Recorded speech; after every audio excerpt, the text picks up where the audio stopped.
Hi, it's Friday again, and it's apologetics, and we're still talking about the resurrection of Christ from an apologetical perspective.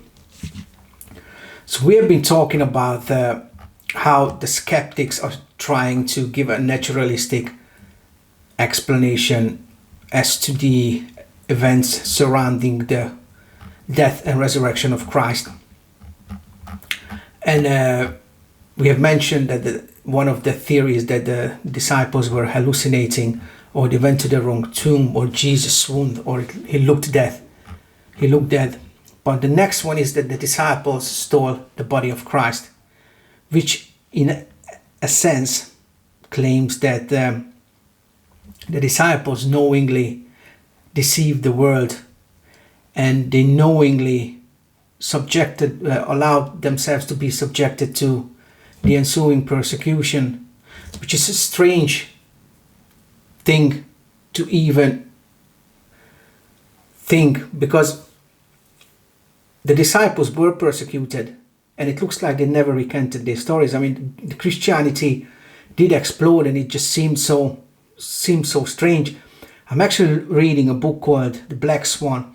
It's a philosophy book about the unpredictable events, about predictability and possibilities, and the guy did mention it, that it was such an impossible event to predict, that the disciples, that Christianity just exploded from literally a core of 11, 12 people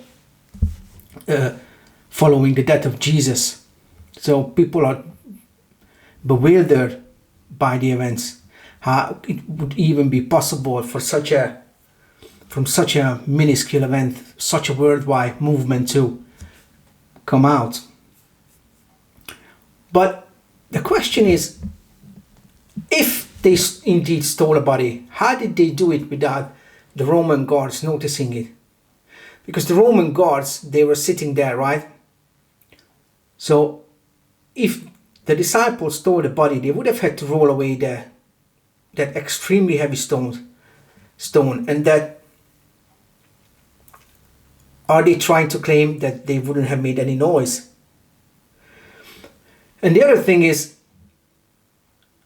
there's no way, for example, that they could have overtaken the guards and take the body. Because imagine that you are a trained soldier, one of the best, because the Roman soldiers were the best of the best, pretty much. They were very highly trained soldiers. So you have 2-3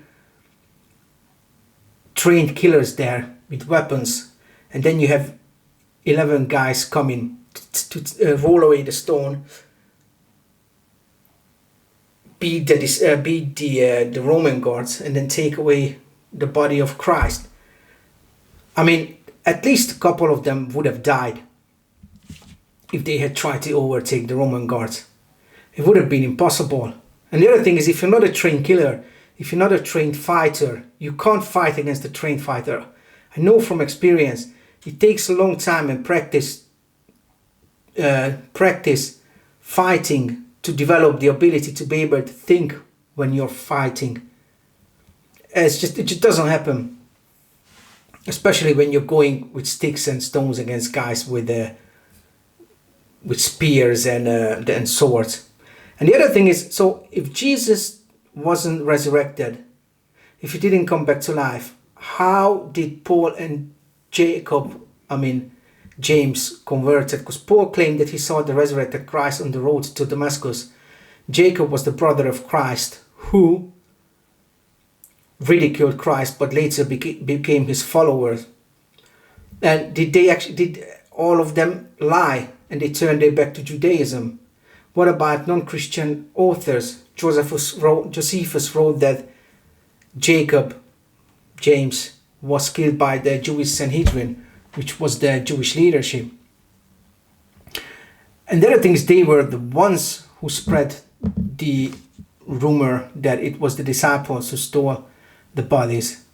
And again, if the Roman guards were sleeping, how did they know it was the disciples?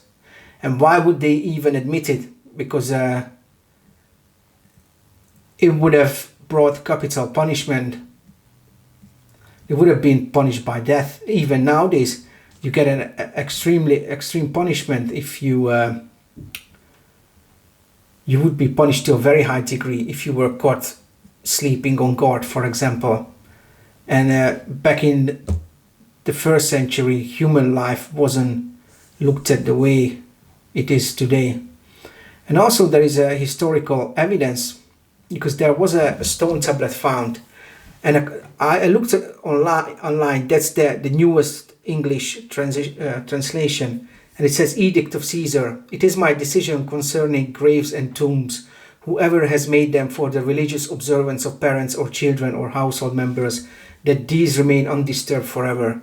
For if anyone legally charges that another person has destroyed or has in any manner extracted those who have been buried, or has moved with wicked intent those who have been buried to other places, committing a crime against them, or has moved tomb sealing stones against such a person, I order that the judicial tribunal be created, just as is done, as in just as it has been done.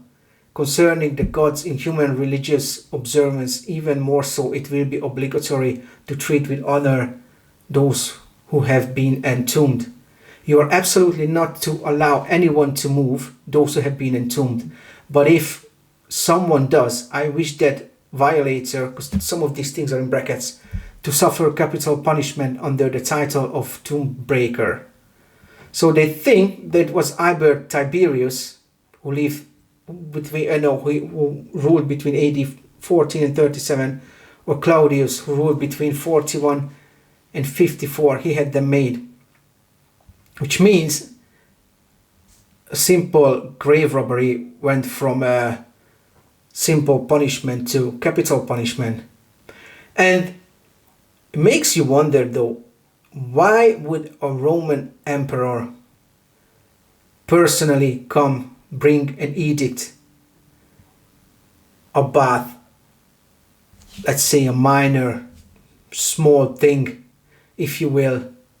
I mean, the Roman Empire was massive. He had to deal with a lot of things. Why would he worry about what's going on in a small place in far away from where he was ruling from, if he didn't cause some sort of mayhem? Makes you wonder. See you next time. Bye.